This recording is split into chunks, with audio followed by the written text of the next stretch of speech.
Chapter 14. The Lord spoke to Moses. This is the law concerning the person afflicted with a skin disease on the day of his cleansing. He is to be brought to the priest, who will go outside the camp and examine him. If the skin disease has disappeared from the afflicted person, the priest will order that 2 live clean birds, cedar wood, scarlet yarn, and hyssop be brought for the one who is to be cleansed. Then the priest will order that one of the birds be slaughtered over fresh water in a clay pot. He is to take the live bird together with the cedar wood, scarlet yarn, and hyssop, and dip them all into the blood of the bird that was slaughtered over the fresh water. He will then sprinkle the blood several times on the one who is to be cleansed from the skin disease. He is to pronounce him clean and release the live bird over the open countryside.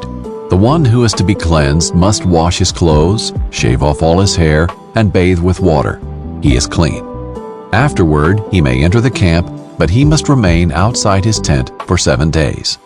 He is to shave off all his hair again on the 7th day. His head, his beard, his eyebrows, and the rest of his hair. He is to wash his clothes and bathe himself with water. He is clean. On the 8th day, he must take 2 unblemished male lambs, an unblemished year-old ewe lamb, a grain offering of 6 quarts of fine flour mixed with olive oil, and 1/3 of a quart of olive oil. The priest who performs the cleansing will place the person who is to be cleansed together with these offerings before the Lord at the entrance to the tent of meeting. The priest is to take 1 male lamb and present it as a guilt offering, along with the 1/3 quart of olive oil, and he will present them as a presentation offering before the Lord. He is to slaughter the male lamb at the place in the sanctuary area where the sin offering and burnt offering are slaughtered. For like the sin offering, the guilt offering belongs to the priest.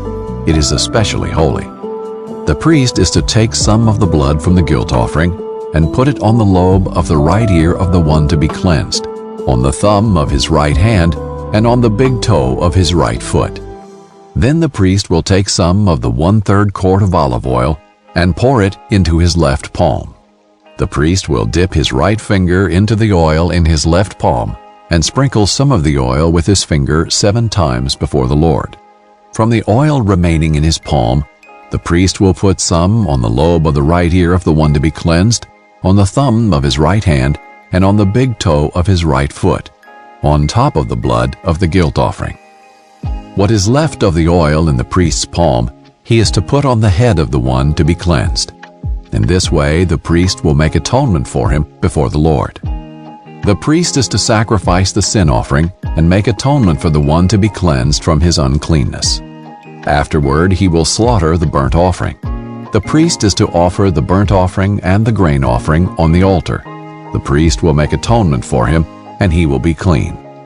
But if he is poor and cannot afford these, he is to take 1 male lamb for a guilt offering to be presented in order to make atonement for him, along with 2 quarts of fine flour mixed with olive oil for a grain offering, 1/3 of a quart of olive oil, and 2 turtle doves or 2 young pigeons, whatever he can afford, one to be a sin offering and the other a burnt offering.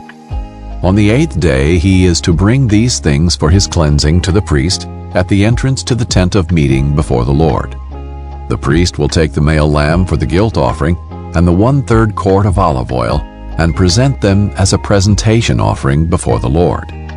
After he slaughters the male lamb for the guilt offering, the priest is to take some of the blood of the guilt offering and put it on the right earlobe of the one to be cleansed, on the thumb of his right hand, and on the big toe of his right foot.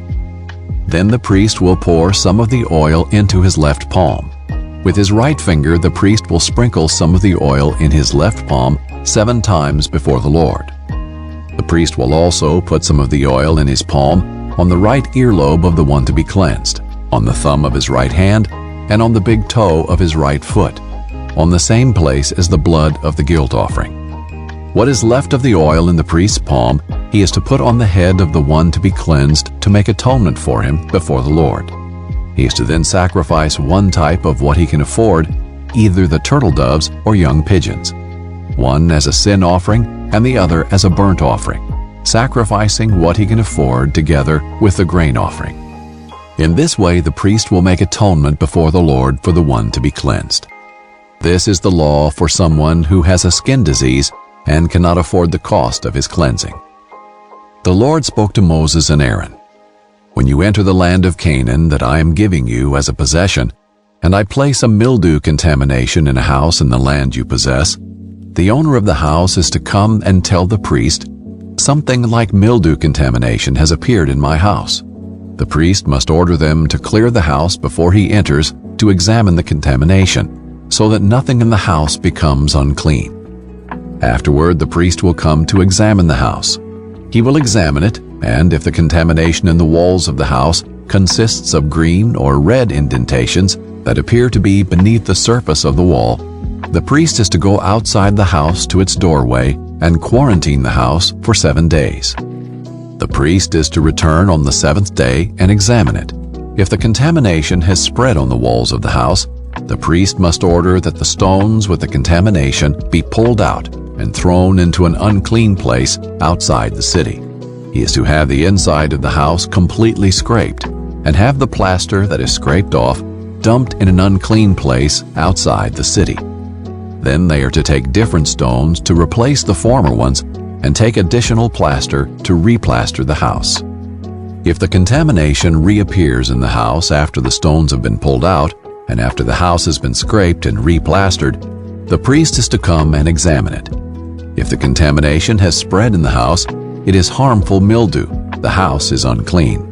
It must be torn down with its stones, its beams, and all its plaster, and taken outside the city to an unclean place. Whoever enters the house during any of the days the priest quarantines it will be unclean until evening. Whoever lies down in the house is to wash his clothes, and whoever eats in it is to wash his clothes.